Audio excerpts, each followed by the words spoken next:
नमस्कार। आ- आप सबका इस वीडियो में स्वागत है। कबीर की भक्ति भावना, कबीर की मानवतावादी दृष्टिकोण और कबीर का स्त्री विषयक चिंतन का सिर्फ एक ड्राफ्ट लेकर आपके साथ आई हूँ कि कबीर की भक्ति भावना या कबीर के राम आ जाए तो किस प्रकार से आप इस प्रश्न को अटेम्प्ट कर सकते हो। एक ड्राफ्ट के रूप में सिर्फ आपको बताया गया है। सबसे पहले परम तत्व की प्राप्ति के लिए 4 साधन जरूरी होते हैं: ज्ञान, कर्म, योग और भक्ति। ज्ञान और योग को उन्होंने फिर भी अच्छा माना है। कर्म का अभिप्राय यहाँ करने से ना हो करके बाह्य आडंबरों से है कि बाह्य आडंबर जो करते हैं उसका विरोध उन्होंने किया है और सर्वोत्तम जो मार्ग है उसको, भक्ति को अच्छा स्वीकार किया है। कर्मकांडों का विरोध और बाह्य आडंबरों की सर्वत्र निंदा उन्होंने की है। योग और ज्ञान को उनकी दृष्टि में उत्तम है, लेकिन भक्ति जो है सर्वोत्तम है। उनकी भक्ति भावना नारद की भक्ति से प्रभावित है। ज्ञान, कर्म, योग साधना स्वरूप है और भक्ति साध्य, साक्षात साध्य है। अब उनके जो राम हैं उनको आप जानते हो, निर्गुण निराकार हैं वो।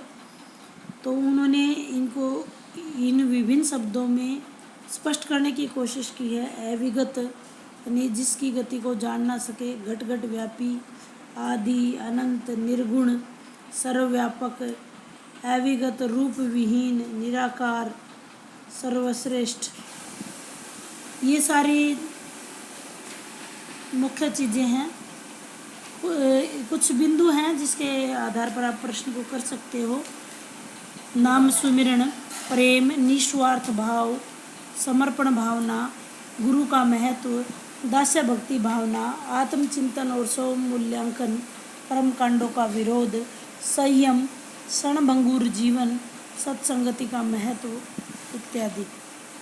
आइए मानवतावादी दृष्टिकोण की बात कर लेते हैं। मानवतावादी दृष्टिकोण, सबसे पहले भूमिका, फिर इसका दृष्टिकोण।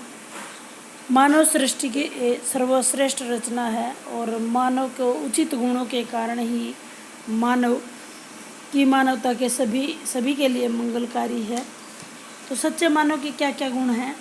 क्षमा, दया, करुणा, प्रेम, उदारता, ममता, सहनशीलता, सेवा और समर्पण। निम्नलिखित बिंदुओं के आधार पर आप प्रश्न को आगे बढ़ा सकते हैं। समान भाव या समता। दूसरा है उदार दृष्टिकोण। तीसरा है सामाजिक मानवता। चौथा सांप्रदायिक मानवता। अमानवीय व्यवहार का विरोध किया है। आदर्श मानवता। भक्ति के क्षेत्र में मानवता, एकता के क्षेत्र में मानवता, वाणी के क्षेत्र में मानवता। डॉक्टर रामदर्श मिश्र ने कहा है कि वे मानव धर्म की ऊंचाई के प्रतीक थे। वे मानवतावादी विचारों से प्रभावित थे। आज की करहाती मानवता में कबीर और भी ज़्यादा प्रासंगिक हो गए हैं। आइए बात कर लेते हैं कबीर के स्त्री विषयक चिंतन की। कबीर का जो समय था तब भारतीय समय जो है वो पतनोन्मुख था। समाज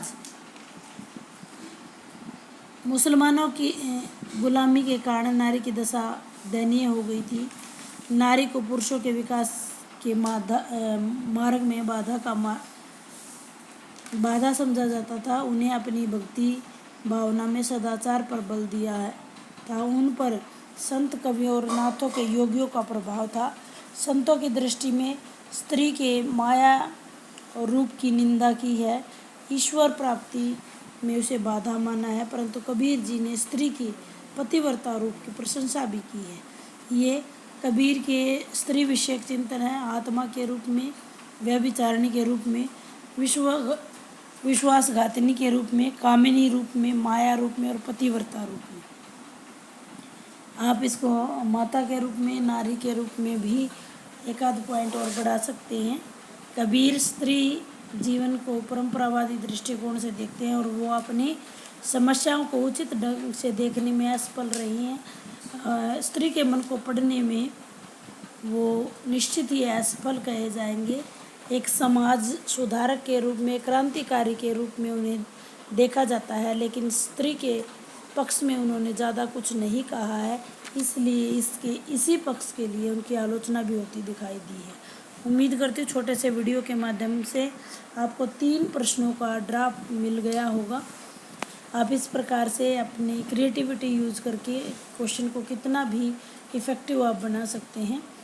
सिर्फ मेरे इस वीडियो का बनाने का यही उद्देश्य था। धन्यवाद।